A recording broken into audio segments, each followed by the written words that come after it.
The most common Victorian styles that we'll be looking at today are Queen Anne and Italianate. And also, a lot of houses are mixtures of styles. That doesn't mean that there's anything wrong with it. Often they take the best of a couple of different styles and combine them to create a new statement. There are a lot of nice older homes on this block, particularly on the north side. The ones on the north side before Santa Barbara was more built up had more of a view and might possibly have had an ocean view as well. So let's get started. First of all, let's look down at the sidewalk. I wrote about this in my 1915 book, and if you've done much walking around Santa Barbara, you've probably noticed various signatures stamped in the sidewalks by concrete contractors. Charles C. Pike, C.C. Pike, lived from 1850 to 1934, and he went one step further with his signature, and he created a bit of public art that is still here for us to smile at 100 years later. His name was Pike, and he has the shape of a fish. Two articles in the January 1915 newspapers here in Santa Barbara praised the excellent piece of work on local sidewalks done by Mr. C.C. Pike. Mr. Pike builds a sidewalk to stay. Pike's signature was an outline of a fish on a plaque with his name inside it. There are a number of these still on our sidewalks, and Pike's catchy slogan was, "There's nothing like a permanent sidewalk to add value to the property." Now, how many other contractors take such pride in their work that they actually sign it? Or did it count as advertising? So as we walk along, watch for other signs of Mr. Pike and let the rest of us know about it. And certainly as you walk around Santa Barbara, take a look down at the sidewalks. People who walk notice other things that drivers do not. One other thing to look for in the sidewalks is the names of streets stamped in the sidewalks. We take street signs for granted, but I wrote a column called Way Back When for Ed Hat, and in 1917, there was a push to have street signs, mostly to help visitors and tourists. So apparently there were no street signs at that time, only the names stamped in the sidewalk. And some of the places, the names stamped in the sidewalk are the old names. Above Mission Street, the streets used to be named 1st, 2nd, 3rd, 4th, and 5th. And now there are other names, but some people have saved the old stamped names and put them in the parkway. So that's something else to look for as you're walking around. Now, the probable date on this house is about 1887. The presumed owner was Mrs. Clara W. Lunt, an artist who lived here from 1888 until the early 1920s. This is a nice example of an Italianate house. The roof is fairly flat on top, and in fact, the very top up here, here's my cursor. Up here, Italianates are often flat on top, and sometimes there was also a tower up there. And they might have had a cupola up there originally. This house would have had a great view because the cupola was wide open, but the cupolas are often torn down in these old houses because they're up where the weather is and they often get weathered. And I've heard they're one of the first things to need repairs. And I've heard some people say that when it got too ratty, they just tore it off and pushed it over the side. Now notice there are decorative brackets under the eaves here. There are no rounded shapes on the body of the house, but we do have a nice bay window here. And notice there are lots of these little marks here. These are kind of look like teeth, and they're actually called dentals. There are not a lot of fancy shingles on Italianate houses. Okay. The porch is only around the door. It kind of looks like up here, there may be a sleeping porch. One of the big health problems in the 1800s was tuberculosis, and people believed that sleeping outside in the fresh air was very helpful for that. Let's see. The gray and white color on this house is kind of a colonial scheme. Williamsburg houses back in Virginia were thought to be thought to be gray with white trim. More recent color analysis has revealed the fact that the houses back in Williamsburg actually had a lot of brighter colors than we assumed. Let's walk on to our next house. This is 30 West Valerio. The earliest known resident here was Elwood F. Herbert. He was a dentist. This is a Colonial Revival house with a center entrance, but it's also a little bit of a four-square, which is describes the overall shape. And it has the wide eaves, and the windows come right up under the eaves here as well. The date is about 1900. In 1908, the house was converted to a duplex, and I'm not sure what it is today. There are some unusual shingles here up under the gable. This is kind of a holdover from the Queen Anne style, and I'll be talking more about that in a minute. Let's see, this also has some dentals. Oops, having trouble with my cursor. Some dentals here up under the eaves here, and they have round columns. Now, round columns on the porch are typical of Colonial Revival homes. And now these have fairly wide windows. One way to judge the age of a house, to see is it 1800s or 1900s, is to look at the width of the windows. On the Victorian homes that we'll be looking at, the windows were not this wide. I don't know whether it was probably some kind of a technological development that allowed the windows to be this wide. But that's one thing to look at when you're looking at houses. All right, our next house at 32 West Valerio was built in 1903. It belonged to the Eberly family for more than 70 years. So you kind of figure it's a very comfortable and pleasant house to live in if the same family is living in it for that long. They were living there from about 1903 to 1974. Now this again is a bit of a Colonial Revival. If you look at the round column on the porch, it does have a hipped roof. We really can't see that from here, but a hipped roof, it's H-I-P-P-E-D, a hipped roof has a shape like a pyramid.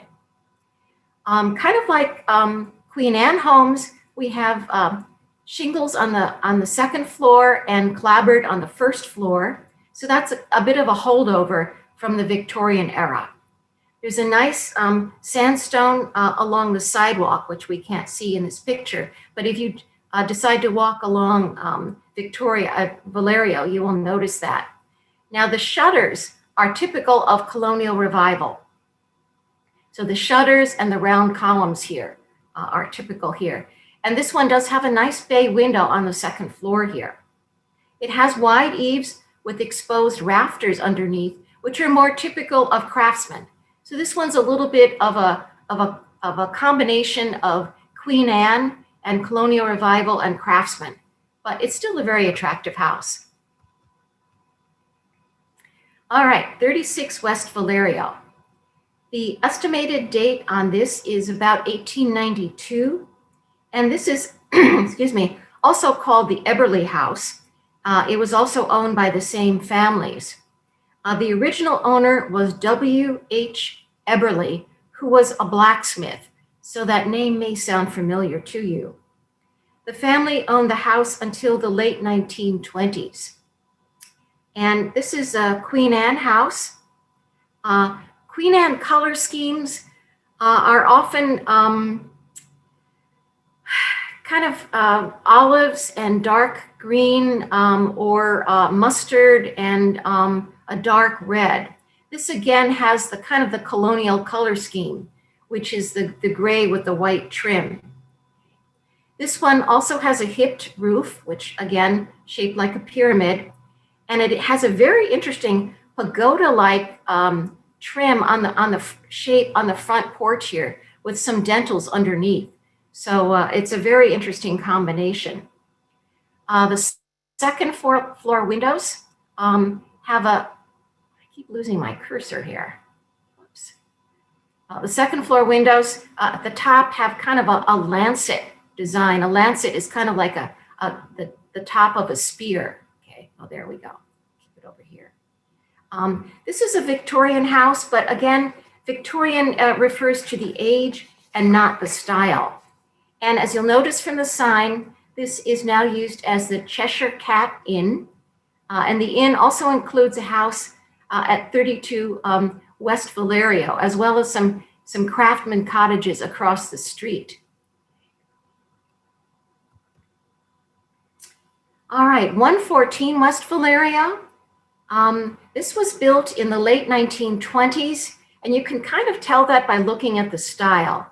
After the earthquake, the Spanish Colonial Revival was very much the popular style. And then you can kind of look at this and guess that it was built after the earthquake. I'm guessing that the motto for this house is, you can never have too many arches. The color here is very suitable for a house of this type, kind of a pale pink or peach. There are railings under the windows. And where's my cursor again? Okay. There are railings under the windows and over the porch here, which are again very characteristic of the Spanish Colonial Revival style. This one also has a tile roof. We didn't see that on the other houses that we've seen. The porch over the door is a little bit similar to the George Washington Smith style. If you recall, on De la Guerra Plaza, the newspaper building there has a similar design of the railing over the porch like that. And this one also has stucco walls, which we haven't seen on the other homes so far. All right, walking down the street some more. And by the way, we'll be walking down Valerio, and when we get to the end, we'll turn around and come back up the street. So we will be getting the houses on the odd numbered side. So 208 West Valerio. The assessor's date on this is either 1867 or perhaps 1876. That's a guesstimate. This is a cottage style, and it has some nice color scheme for a cottage. This one also has a hipped roof, which has a shape like a pyramid. This is on the corner of Valerio and De La Vina. De La Vina was the main route out of Santa Barbara heading toward Goleta. State Street only went up to about where Constance is today. And the reason for that is that, and you don't really notice this too much when you're driving, but when you're walking, you notice it, that as you go up State Street and you get to Constance, then the street goes downhill. And it was considered too steep for the older cars at that time. So State Street stopped at about Constance, and De La Vina was the main route out of town. And De La Vina was also the northern part of De La Vina, well, maybe north of Valerio, started to be called Hollister on old maps. Okay, 212 West Valerio. The assessor's date on this is about 1910. This is a craftsman bungalow, but kind of a high style craftsman. A lot of craftsmen are sort of 1.5 stories, but this one is sort of a head and shoulders above the rest, so to speak. It's painted with sort of gray and white again. It has wide eaves. And let's see the wide here with the decorative braces under the eaves. And there are there's a porch up here that looks like it might have been a sleeping porch. There are kind of the Queen Anne styling. There's shingles on the second floor and clapboard on the first floor. Now this one has square porch posts. Square porch posts, or posts that are square and sort of tapered to the top, are what you would expect to see on craftsman homes. In general, round columns are for Colonial Revival, but the square columns are for craftsmen. We have the windows here are there's three or four panes on the top and one on the bottom. Again, notice the wide window. That sort of shows you that it's built after about 1900, when they had the technology, or maybe it was cost effective to do wider windows at that point. But it was fairly common to have three or four smaller panes across the top and then a wider one at the bottom. And this one does have a nice stone wall in front. Now this home, if you're interested, I did write about it in my Great House Detective column for the Independent. So if you go to the internet and search out Great House Detective, my archives will show up and you can read more about this house. This house is owned by an architect, which it kind of makes sense because it is kind of a high style craftsman house. 222 West Valerio. The date on this is about 1910. The style is four-square, and it's sometimes called prairie four-square. We don't have a lot of prairie homes here on the West Coast, and particularly once we had the earthquake, then people kind of switched from craftsmen to Spanish Colonial Revival. But this would be called a four-square, or sometimes it's called contractor's prairie. And there are a couple of homes like this. I actually wrote about another one on Mission in my column, so you can check that out if you're interested. This one has the wide eaves with the decorative brackets underneath, and again, the wide windows. Notice the windows. And it has on the porch, and you can't really see it very well here because of the vine, what's called a Chicago style window, which is a three-part window. It's a large window and then two smaller ones on either side of it. And this one does have a wraparound porch. All right, I think I'm done with that one. There are round columns on the porch here, okay? And they actually do have Corinthian columns on them, Corinthian capitals here, but you can't really see that in this picture. All right, 226 West Valerio. This was built about 1927.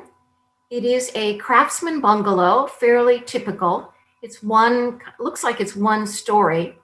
It has what's called a cross gable roof. A gable roof has a shape like an upside down V. And so this is cross gable. So part of the roof is going this way and the other part is going the other way. So it's called a cross gable roof. There are exposed rafters here and decorative brackets under the eaves here.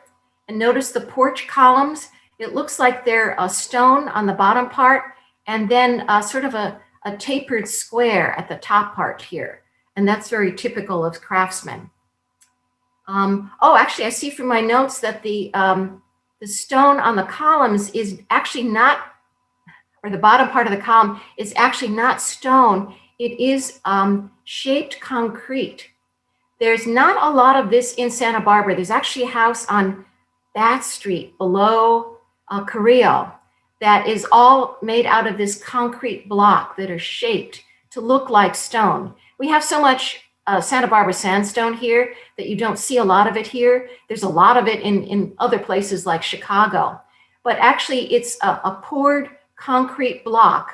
And if you look at a house, or you can see that the shapes of the concrete is all the same. That's how you can identify it. But actually, Sears Roebuck used to sell a kit where you could make your own concrete blocks, I guess in the basement over the winter of your house or something, and then build your house in the spring. But kind of an interesting story there. Moving on here, 230 West Valerio. This one was built about 1913, and this is also craftsman. It looks like it might be 1.5 stories here. 1.5 stories means on the second floor, you don't have a full floor. You have maybe the master bedroom or something. This one does have a double gable roof. So you have 2 gables in the front here. It has a wonderful door. I can't really see the door very well here. It looks newer, but it's nice that the door, it's probably replaced an older door, is still in the same style. And it's very nice now that it's possible to buy craftsman stuff that's new. I would say 20 years ago, if you had a craftsman house and you needed a new door, you would not be able to find something similar, the same type of style. But starting about 20 years ago, craftsman kind of came back into style, and I think that's wonderful. This home, notice the home has very wide eaves with the decorative brackets under the eaves. And this one has the square porch posts. Okay, that's typical of craftsmen. And there's some very nice, interesting trim around the windows and the doors here. They're kind of very distinctive looking.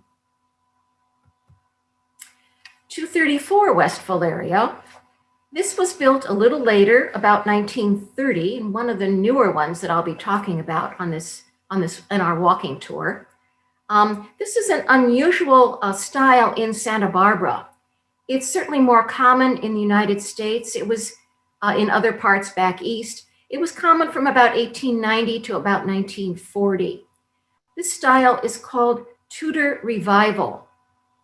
And supposedly one of the reasons why it became popular was that American soldiers serving in World War I in Europe got a glance at some of the older architecture there and came back and thought, gee, it would be great to have a house kind of like that one that I saw in the countryside in France or Belgium or something like that.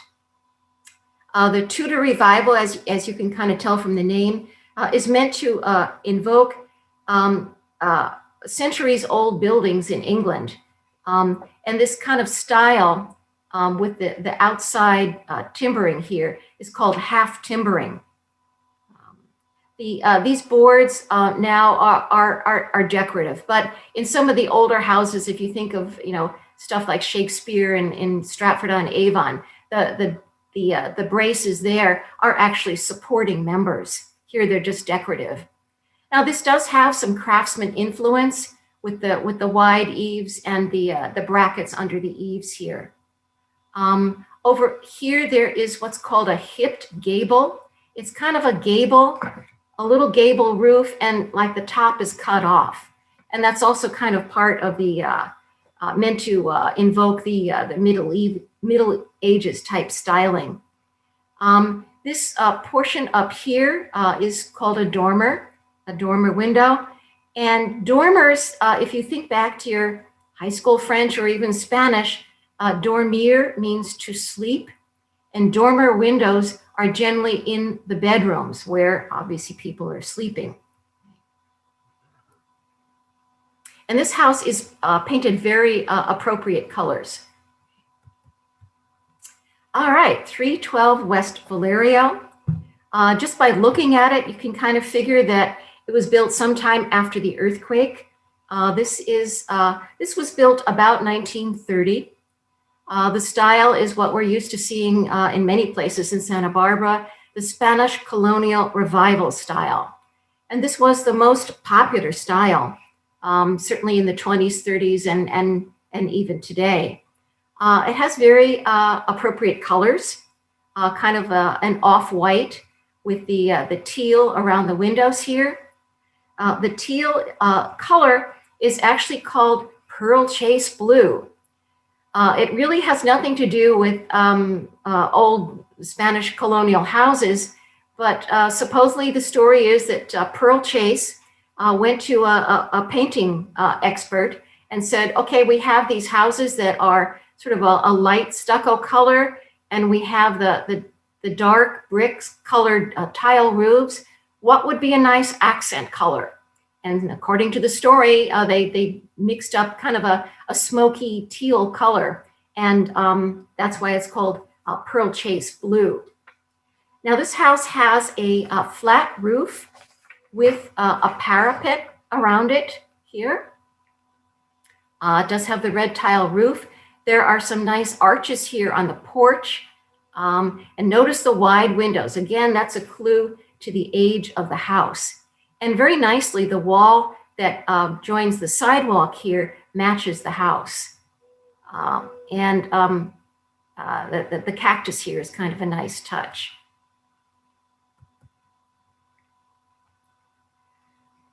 314 West Valerio. The assessor's date on this is about 1925. This is a craftsman bungalow. Has good colors, except perhaps for the white trim. I would say on a craftsman, kind of tan with dark brown or dark red trim would be more authentic. Again, like a lot of craftsmen, we have the wide eaves and the decorative brackets over the eaves and the exposed rafters here. Interesting windows here with the treatment on the top here. Very nice. Okay. This particular window here on the right is what would be called Chicago style. We have one large window in the middle and then flanked by two smaller, narrower windows on either side. And it's kind of hard to see the lamp here, but the lamp is matches the style. As I said, it's fairly easy now to buy craftsman style items in the hardware stores. Now here we have one at 318 West Valerio. It's unclear about the date of this house, but I would say it's Queen Anne style, but the windows are kind of large for the 1800s. So maybe it was built later, maybe this part was added on. It's sometimes unclear the age of the house, but I was surprised at how wide the windows were. This has a fairly good color scheme, sort of a darker color. In general, though, usually this kind of house would have a darker trim as well. It looks like there's a little bit of kind of maroon coloring here, and that's kind of nice too. Over here on the left, this gable also has the clipped corner, as we saw back on the Tudor Revival home. This is now divided into apartments. I don't really care if a house is divided or single owner occupied. And I'm just happy that the house is still here. All right, 330 West Valerio. We're getting down toward the bottom of the street here. This was built about 1915. Again, a craftsman style bungalow. And excuse me. If you look at the shape of the roof, I talked about the width of the windows as a way of judging the age of a house. Another way to judge it is by looking at the slope of the roof. This has a fairly shallow slope. If I go back and look at the Queen Anne, look how steep the shape of the roof is. So that's another clue to the style of a house. Let's see. This one has a nice square posts on the porch that are tapered here. Let's see, here we are. The porch, the porch ceiling, which you really can't see here, is something called excuse me, I'm gonna have to have a little glug of wine here. The porch ceiling is something called Victorian bead board. This is something that was traditionally used on the ceilings of porches of homes. It's basically a wideish piece of wood with a narrow piece next to it, and that would be sort of the paired grouping. The inside of porches in a lot of Victorian homes was often originally painted pale blue. And the thought was that would look like the sky and discourage wasps from building nests. I'm not sure if that really worked or not. Now, as I said, we're getting down toward the end of the street. And here we are. The freeway is just on the other side. There's a couple of more houses on the other side of the bridge. But the Valerio Street Bridge here was constructed in 1964, so it's not very old. It is one of only 2 remaining wooden bridges that carry vehicles in the city of Santa Barbara. The other wooden bridge is, and I'll tell you at the end, I'll see though, if anybody can tell me where the other wooden bridge in the city of Chicago is. And it's not the city of Chicago. I'm a little out of date here. In the city of Santa Barbara, there are only 2 wooden bridges that carry cars. Okay. The other one is, and if anybody knows it, you can put it in the Q&A, but you'll get, if you're right, the first one will get 5 Betsy points for that. Okay, see if anybody knows. It's very nice if you walk along this to see there's a natural creek bed. It's not the concrete channel that you see in a number of places. And there are a number of native plants growing down there. So, and at this point, we will, here. Let me see if I'm right.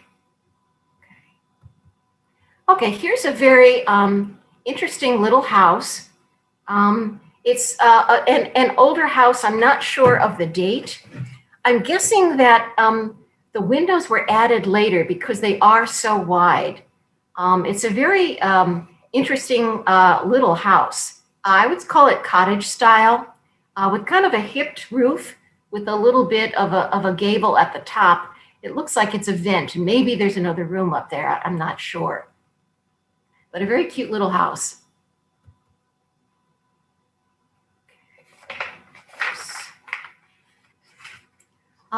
Here's another craftsman style house. Let's see here, checking my notes here.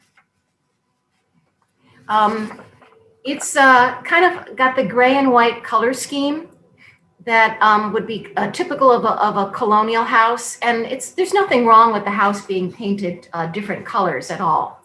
So it has a cute little dormer here. And remember, dormers are for bedrooms.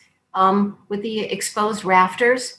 Okay. And I'm a little curious about the windows here. I'm guessing it might have been one large window, and perhaps it now is able to be opened, and that's why it's been divided up like this. 335 West Valerio. This was built, and you can probably guess that it was built after the earthquake. It was built about 1927.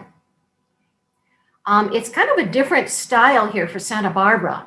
If you've ever been to, say, Santa Fe, New Mexico, this house would look very much a part of that area. It's called, I would call it Southwestern style. It is a multi-family building. It has rough stucco walls. It's painted a very good color for the type of house. And there's some nice cactus growing in the yard here that very much complement the style. All right, now 315 West Valerio. I'm hoping you're all been good students here. You can kind of tell by the slope of the roof that it's an older house. This one was built about 1892. Up under the gable here, and it's kind of hard to see with the lighting. Oh, where's my cursor? Up under the gable, there are what are called fish scale shingles. And the fish scale shingles have a curved part on the bottom of them. So it kind of looks like the scales of a fish. Very often on a Victorian house, the most complicated part would be up right under the gable, where everybody can see the nice carpentry work that you have on your house. The siding here is what is called Shiplap Siding. And notice the windows. I've been talking about windows a lot. This one has the tall, narrow, paired windows. We're not seeing the wide windows that we've been seeing on some of the newer houses. This one has a nice bay in the front. Not sure if it's original or not. This one has, and I can't see it here, it has 2 doors to the home, one in the center for the family and one over on the side for business. This is often what they did if they had a business in the home, maybe an attorney or a doctor or someone like that. The front door in the center was for the family, and the side door was for the patients or the clients. 311 West Valerio. This was built about 1900. Notice the shape of the roof. It's got a fairly low pitch compared to the one that we just saw that was a lot steeper. This one, it's easier to see the fish scale shingles here up under the gable, and there's an interesting sort of carving up over the top window here. All right, let's see. There is an addition over the side that's newer, and around the door, you can't really see in this picture, there are what's called bullseye molding.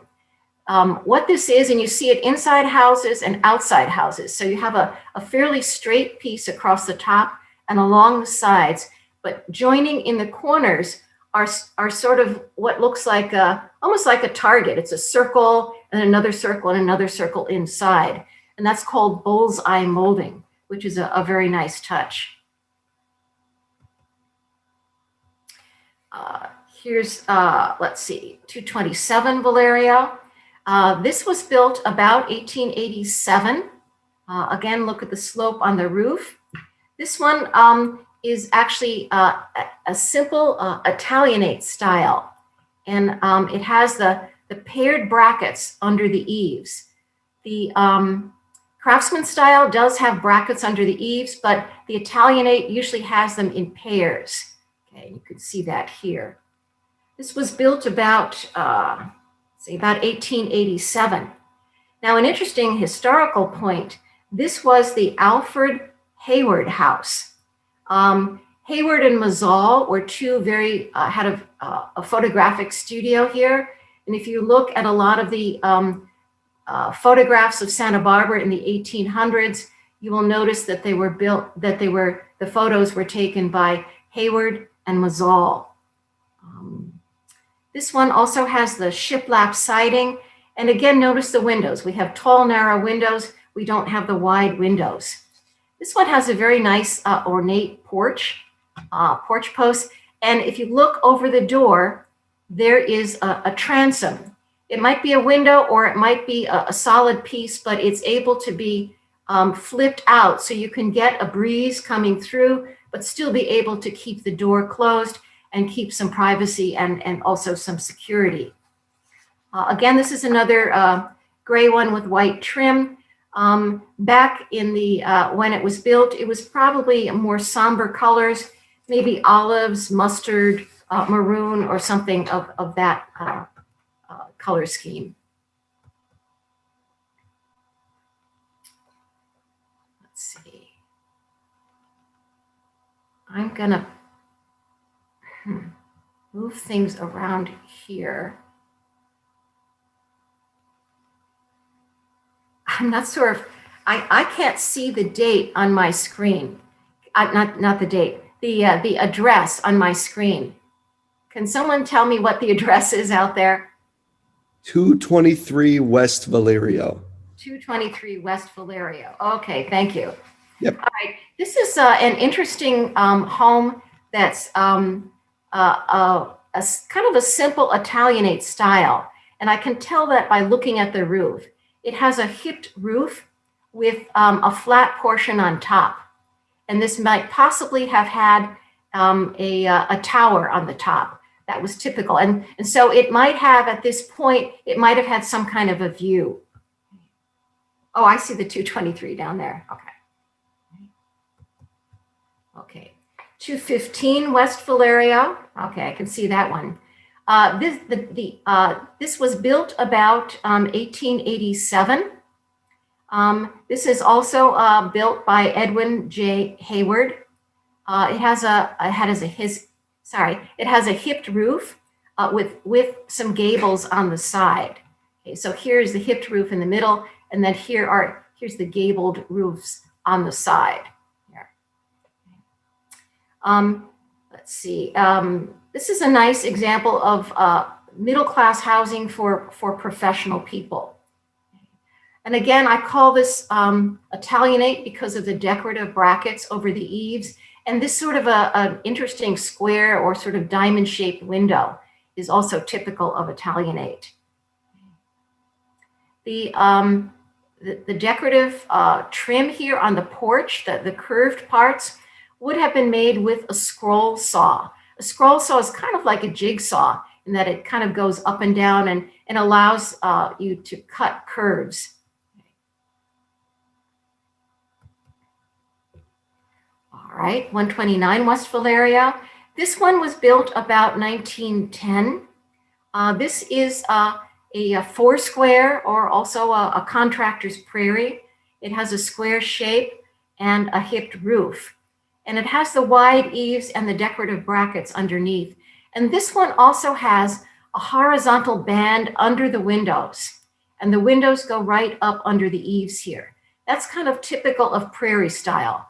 And as I mentioned, we don't have too many examples of prairie style here in Santa Barbara. And this does have over in the front here some nice wide windows. All righty. This is an older home. This was built about 1880. It's a fairly simple Queen Anne style.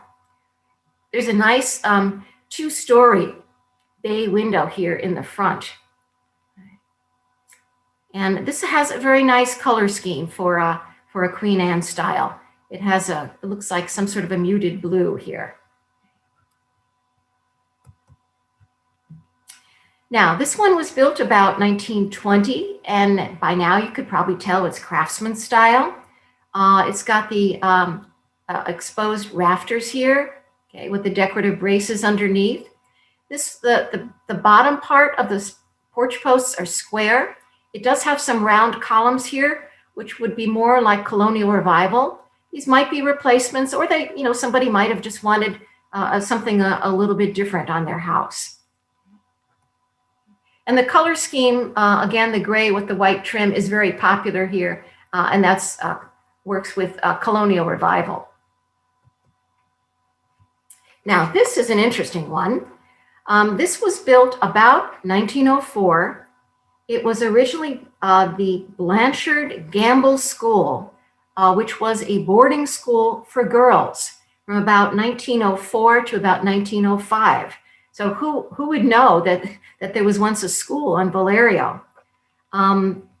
It's kind of the style is a Colonial Revival, but also a combination of foursquare.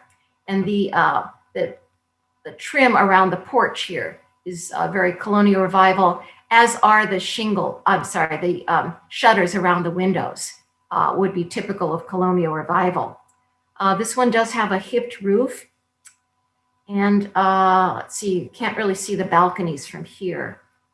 In the 1930s, according to the city directory, the architect Windsor Sewell and his wife lived here. Sewell is spelled S-O-U-L-E. And Windsor Sewell, by the way, designed the band shell that's at in Pershing Park at the corner of Cabrillo and Castillo that they're now just recently in the last week or so talking about restoring that. And now back to this house. This house was actually an inn for a while. It was the Bayberry Inn. And our last house is another craftsman. This was built about 1919. Craftsman, again, a low pitch to the roof with decorative brackets underneath. And we've got some exposed rafters here, all along here and over the porch. Again, the gray and white Colonial color scheme. And I want to thank you for taking the tour. I hope nobody's got any blisters.